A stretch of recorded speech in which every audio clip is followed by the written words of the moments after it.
Hi, this is my third video on differentiation. In this video, I'm going to introduce first rule, power rule, and some important properties of differentiation. This is actually beginning of a big journey in differentiation.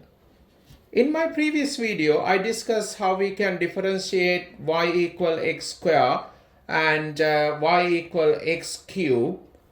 They are power functions, right? Using the first principle, but always it is not convenient, right? Using the first principle to do differentiation. So we need another rule to differentiate this kind of function. So we're going to introduce power rule here. So if I take this function, general case y equal x to the power n, right? Here n can be any real number.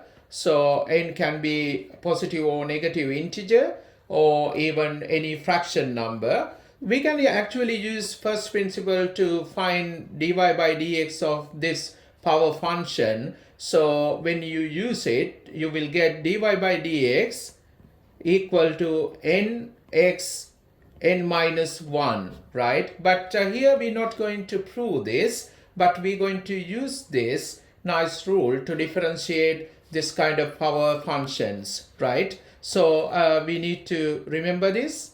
This is we call power rule. Now let's see how we can differentiate these functions. I'm going to take y equal x square. So here we can see that n equal to 2. So we can differentiate this dy by dx equal to 2 times x 2 minus 1. That gives us 2x. Now if I take y equal x to the power 3, here n equal to 3. So according to this rule, we can differentiate this easily. Dy by dx equal to 3 times x to the power 3 minus 1. That gives us 3x squared. Let me take this function y equal x to the power negative 5. So here n equal to negative 5. So we can use same rule, dy by dx equal to minus 5. X to the power minus 5 take away 1. That gives us minus 5 x to the power minus 6. So this is our dy by dx. Now if you look at this one, y equal x to the power 3 over 2, we can see that n is a fraction number. Still we can use that power rule. So n equal to 3 over 2, we can write dy by dx equal to 3 over 2 x to the power 3 over 2 minus 1. That would give you 3 over 2 x to the power half, right? This is our dy by dx. So let me take this one, y equal x to the power negative 7 over 3. Okay, so here n equal to negative 7 over 3. So we can differentiate this dy by dx equal to negative 7 over 3 x to the power minus 7 over 3 take away 1. That gives us negative 7 over 3 x to the power negative 10 over 3. So this is our dy by dx. Now I'm going to introduce some properties in differentiation. So that allow us to differentiate this kind of sum of power functions. Okay, so if I have to differentiate this function y equal f of x plus g of x, so we can see that y is sum of these two different functions. How we can differentiate y with respect to x? So what are we going to do? We're going to differentiate with respect to x, right? So let me introduce this notation, another notation. I take y equal f of x, right? If I differentiate this with respect to x, right, we write it like this. to say that we differentiate with respect to x, notation for that is we write it as d over dx. What we differentiate, we have to write here. The function we differentiate, we have to write here. So just this notation says that we have to differentiate with respect to x. Now, if I differentiate both sides with respect to x, we can write it as d over dx. Left hand side we have function y, so that's just our dy by dx here. But if you look at the right hand side, I'm going to now differentiate function f of x with respect to x. So function we differentiate, I write here. We can denote this derivative using this simple notation. We use this notation f prime x, right? So, or we can read it as f dash x. So this f dash x or f prime x says that derivative of function f of x, that is the notation. For example, now if I want to differentiate g of x with respect to x, so we write it like this. Okay, so this derivative we can denote as g prime x.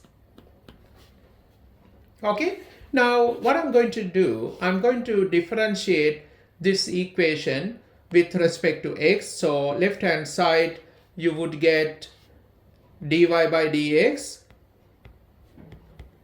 This property says that if I want to differentiate this particular function, which is sum of two functions, we need to differentiate these two functions separately. So we can write it like this: d over dx, differentiate function f of x, plus now I'm going to differentiate function g of x.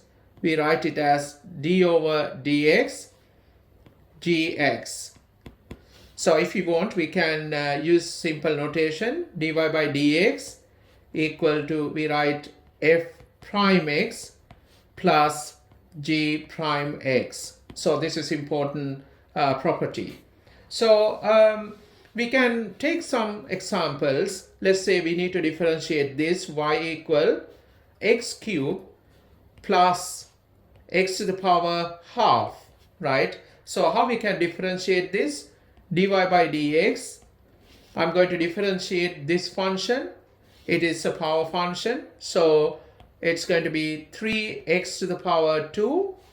Now, according to this property, I can differentiate this function, right? Plus half x to the power minus half, right? Like that.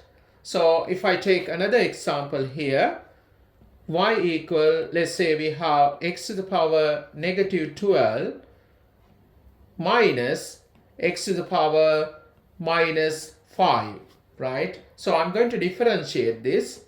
We can write dy by dx equal to sum of these derivatives, right? So I'm going to differentiate this function. That's going to be negative 12 x to the power 12, negative 12, take away 1, and here we have minus, so n is negative 5, x to the power negative 5, take away 1. So we can write this derivative as negative 12, x to the power negative 13, plus 5x to the power negative 6. This is our derivative. Now I'm going to introduce another important property. So let's see how we can differentiate this function y equal c times f of x. Here c is a constant. When we differentiate y with respect to x, we write it as dy by dx. So when you have constant times another function, what we do, we keep this constant. We're going to differentiate this function f of x separately, right? It's going to be c times derivative of function f of x, that's f dash x. Let me take this example. So let's say we have to differentiate y equal 3x to the power 4, right? So how we can differentiate this? dy by dx. Now our constant is 3. So I keep that 3 and we have to differentiate this function. It is a power function. So I write 4 times x to the power 4 minus 1, that's 3. So we have now 12 x to the power 3. Now if I take this function y equal, let's say we have 4x to the power 3 over 2, right? How we can differentiate this? dy by dx equal to 4 times 3 over 2, x to the power 3 over 2, take away 1. So we can see that we can simplify this. That's going to be 6x to the power half. So this is our dy by dx. Let me take a couple of special cases. If you have to differentiate y equal x, how we can differentiate here? Still this is a power function. So power is 1, n equal to 1. So we can differentiate this dy by dx equal to 1 x to the power 1 minus 1. So you have 1 times x to the power 0. We know that x to the power 0 is 1. So therefore, when you differentiate y equal x with respect to x, it's always 1. So we need to just remember this. We don't need to do all of this work. Just if you differentiate y equal x with respect to x, right, it's just 1, right? When you differentiate sum of power functions, you just, when you see x, derivative of x is 1.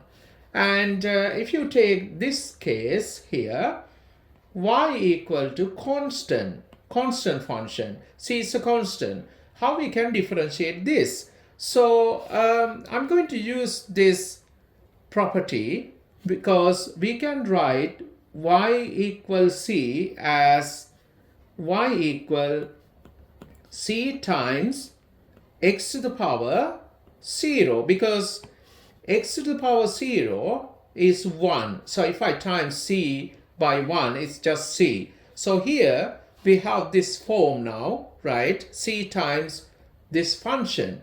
Therefore, when you differentiate this, dy by dx equal to c times, now according to the power rule, we can differentiate this. Power is 0, so I write 0 times x to the power 0 minus 1. So as we times in this by 0, so dy by dx is 0. So we have important property here. When you differentiate constant, it is always 0, right?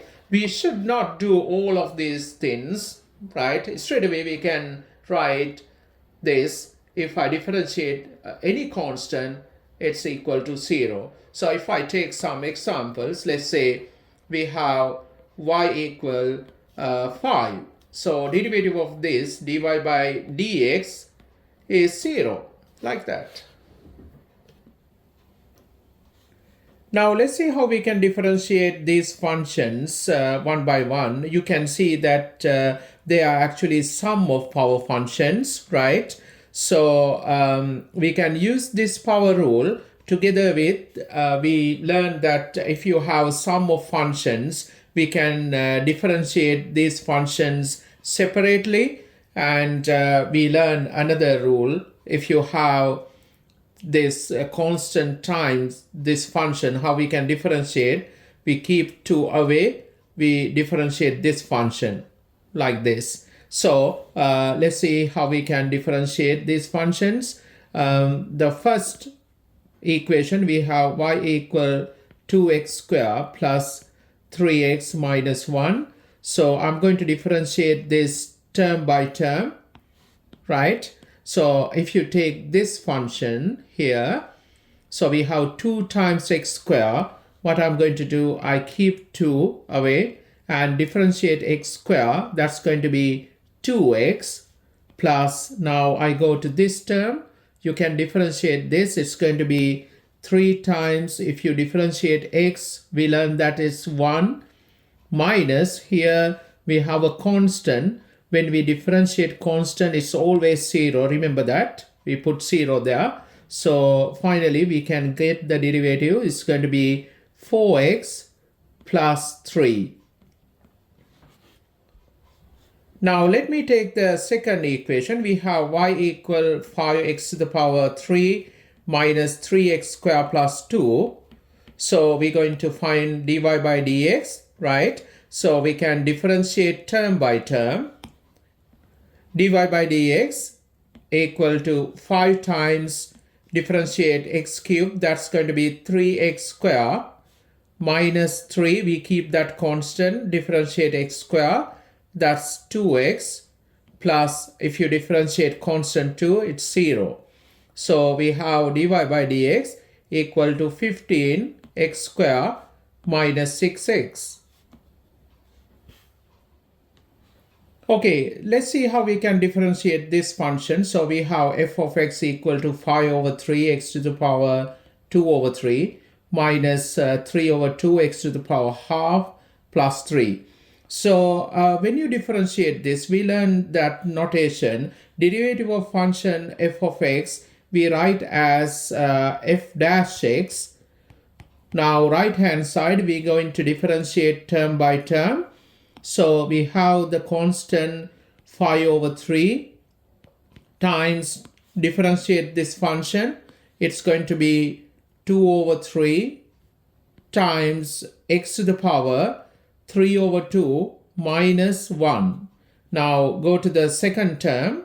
So we have negative 3 over 2. N is half.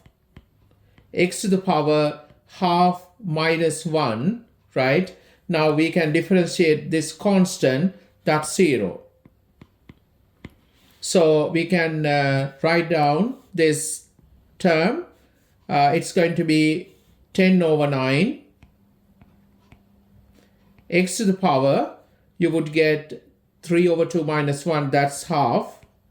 And here we can simplify this term. It's going to be negative 3 over 4, x to the power minus half.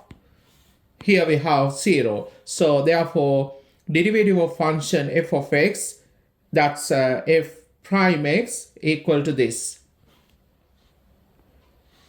Now let's see how we can differentiate this function. Here we have f of x equal to 5x times, inside the bracket we have x to the power 3 over 5 minus 6x to the power half. So here we have product of two functions. So we need to be careful here. Only rule we know, it's a power rule. So we can differentiate sum of our functions at the moment. Therefore, what we have to do to get sum of our functions, we can expand this bracket. That is what we have to do, because we don't differentiate this term separately and this one separately. Okay, so we don't do that. Therefore, what we have to do first, we need to expand the bracket. So I'm still just writing f of x. That's going to be 5. We have x to the power 1 times x to the power 3 over 5. So when you add these two powers together, you would get x to the power 1 plus 3 over 5. That's going to be 8 over 5. Minus, now if you times these two terms together, you would get minus 30 x to the power 3 over 2. Now we can nicely differentiate these two terms term by term. So I'm going to do that. I would get f prime x equal to 5 times, differentiate this x to the power 8 over 5. That's going to be 8 over 5 x to the power 8 over 5 minus 1. We have now second term. I keep negative 30 times 3 over 2 x to the power 3 over 2 minus 1. So we can see this 5 cancel out. So you would get 8 x to the power 3 over 5. And here we can simplify this. We would get minus 45 x to the power half. So this is our f dash x, derivative of function f of x.